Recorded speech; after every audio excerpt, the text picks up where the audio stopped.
మంత్రివర్యులు శ్రీ నారా లోకేష్ గారిని మాట్లాడవలసిందిగా కోరుతున్నాం.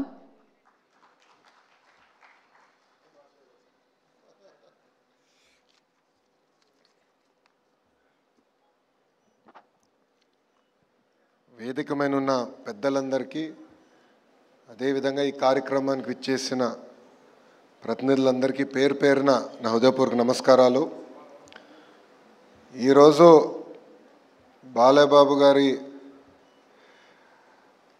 అల్లుడుగానో లేదంటే ఆంధ్ర రాష్ట్ర మంత్రిగానో ఏ పాత్ర ఈరోజు నేను వహించాలో నాకు అర్థం అవని పరిస్థితి. వాస్తవంగా చూస్తే ఒక చరిత్ర రాయాలన్నా, అది మళ్ళీ తిరిగి రాయాలన్నా అది కేవలం ఒక బాలయ్యబాబు గారితోనే సాధ్యం. మీ అందరికీ ఆయన బాలయ్యబాబు నా ఒక్కడికే ముద్దల మావయ్య.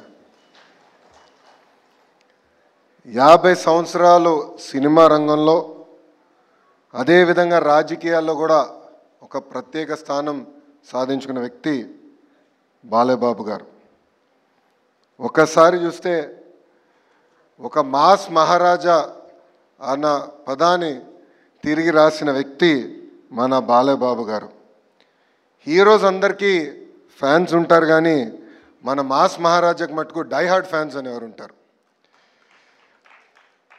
ఆయన ఒక్కసారి ఆయన చరిత్ర చూస్తే 1974లో తాతమ్మ కళ సినిమాలో ఆయన టాలీవుడ్కి వచ్చి ఇప్పుడు ఏకంగా అఖండ 2 వరకు కూడా ఒక ప్రత్యేక స్థానం ఆయన సాధించుకున్నారు. అందరికీ వయసు పెరుగుతుంది, కానీ బాలయ్యబాబు గారు మటుకు ఎప్పుడు ఒక యంగ్స్టర్గానే ఉంటారు. ఆయన సీక్రెట్ ఏంటో ఇప్పుడు కూడా నేను తెలుసుకోలేకపోతున్నా. ఆయనకున్నంత ఎనర్జీ మా తరంలో ఎవరికీ లేదు. 110 సినిమాలు, అంతేకాకుండా ఒక సినిమా 1000 రోజులు ఆడిందంటే అది కేవలం మన బాలయ్యబాబు గారికి ఆ బిరుదు తగ్గుతుంది.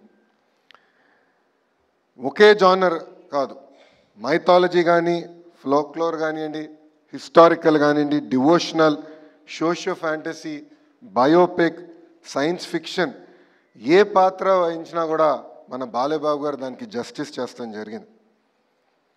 మనం ఒక్కసారి చూస్తే గౌతమిపుత్ర శాతకర్ణిలో మీసం మిలేస్తాం కానివ్వండి, లేదంటే ఒక సింహంలాగా అఖండాలో ఆయన గర్జిస్తాం కానివ్వండి, అది కేవలం ఒక బాలయ్యబాబు గారితోనే సాధ్యం. నా పాదయాత్రలో ఆయన డైలాగులు నేను చాలా వాడా.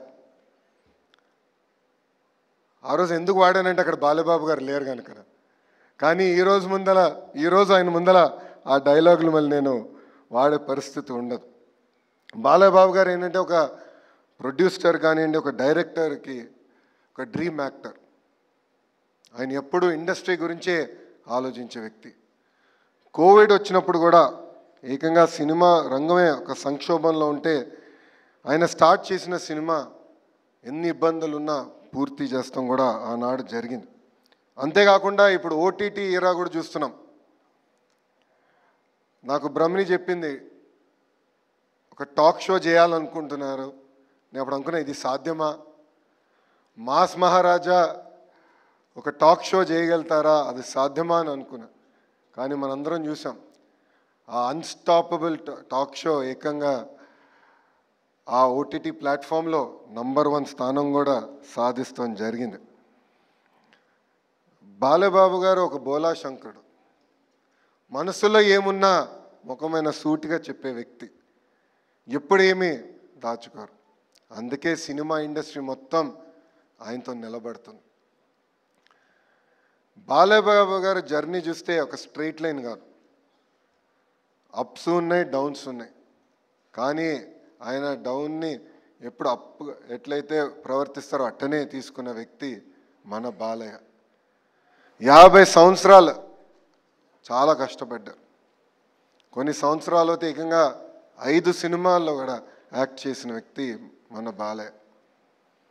సో చరిత్ర రాయాలన్నా, తిరిగి రాయాలన్నా కేవలం మన బాలయ్యబాబు గారితోనే సాధ్యం. అంతేకాకుండా ఆయనలో ఉన్న హ్యూమనిజం కూడా నేను చెప్పాల్సిన అవసరం ఉంది. బసవ తారకం క్యాన్సర్ ఇన్స్టిట్యూట్ ద్వారా అనేక సేవలు అందిస్తంతో పాటు ప్రజలు ఎప్పుడు ఇబ్బంది ఉన్నా వాళ్ళకి అండగా నిలబడిన వ్యక్తి మన బాలయ్య. గతంలో వరదలు వచ్చిన సమయంలో అటు తెలంగాణ కానివ్వండి, ఆంధ్ర రాష్ట్రానికి 5 లక్షల రూపాయలు సీఎం సహాయ నిధికి ఆర్థిక సహాయం చేస్తాం కానివ్వండి, కోవిడ్ సమయంలో కూడా ఆనాడు 25 లక్షల రూపాయలు ఆయన అందిస్తాం కూడా ఆయనలో ఉన్న హ్యూమనిజం బయట పెడుతుంది. నిజంగానే ఇలాంటి వ్యక్తి సినిమా ఇండస్ట్రీలో లేరని నేను బలంగా భావిస్తున్నా. బాలయ్య బాబు అనే వ్యక్తి ట్రూలీ అన్స్టాపబుల్. అందుకే ఈరోజు world book of records UK ఏకంగా 50 సంవత్సరాలు ఒక లీడ్ యాక్టర్గా యాక్ట్ చేసిన ఏకైక మన బాలయ్యకి అవార్డు ఇస్తాం. ఒక తెలుగు జాతికి, తెలుగు ఇండస్ట్రీకి గర్వకారణమని ఈ సభాముఖంగా మీ అందరు తెలుపుకుంటూ, నాకు ఇంత అద్భుతమైన అవకాశం ఇచ్చిన ఆర్గనైజర్స్కి, నా ఒక్కడికే ముద్దుల మావయ్యగా ఉన్న బాలబాబు గారికి నా హృదయపూర్వక ధన్యవాదాలు తెలుపుకుంటూ మీ అందరి దగ్గర నుంచి సెలవు తీసుకుంటున్నా. అందరికీ నమస్కారం. జై హింద్.